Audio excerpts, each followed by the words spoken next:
नमस्कार. श्री स्वामी समर्थ महाराज की जय. तुम्ही रोज भाजीपाला घ्यायला जातात ना? हो, जातोच. का? कारण आपण अन्न बनवण्यासाठी, आपल्याला जेवण बनविण्यासाठी भाज्या घ्यायला बाहेर जावंच लागतं. मग तुम्ही त्या आणलेल्या भाज्या निवडून ठेवतात ना? हो, ठेवतो. असंच तुमचं उत्तर येईल. का? कारण सगळ्यांच्या घरी फ्रीज असते. एकदाचा भाजीपाला आपण आणला, व्यवस्थित स्वच्छ करून आपण फ्रीजमध्ये ठेवतो. म्हणजे आपल्याला जेव्हा भाजी करायची असेल तेव्हा आपण ती भाजी, निवडलेली भाजी काढून आपण लगेच फोडणी घालतो.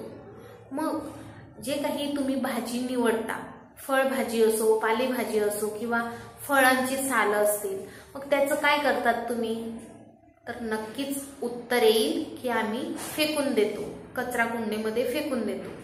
तर मग ते जे भाजीपाला आहे, फळभाज्या आहेत, त्यांची जी देठं असतात ती फेकून न देता तुम्ही आजपासून एक प्रयोग करायला पाहिजे.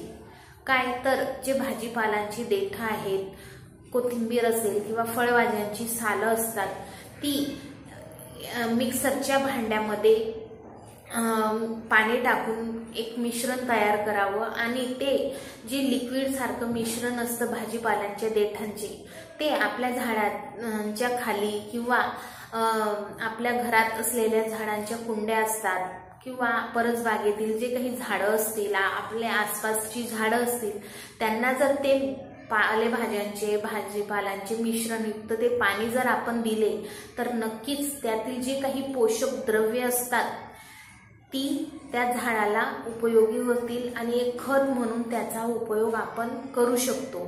मग यासोबतच आपण एक पर्यावरणाचं जे काही स्वच्छता आहे ती स्वच्छ राहण्यास सुद्धा आपल्याकडून काहीतरी मदत होईल.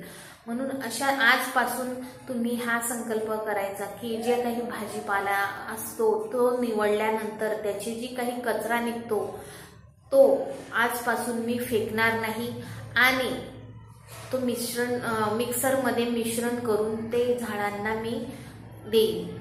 असा जर आपण संकल्प केला तर नक्कीच आपली जी काही आजूबाजूची परिसरातील जी झाडं आहेत त्यांना तर पोषण मिळेलच, त्यांच्याकडून आपल्याला सावली मिळते. मग आपण त्यांना काहीतरी देऊ लागलं पाहिजे. म्हणून आजपासून तुम्ही हे करा, म्हणजे तुम्हाला पर्यावरण स्वच्छ राखण्यास मदत होईल.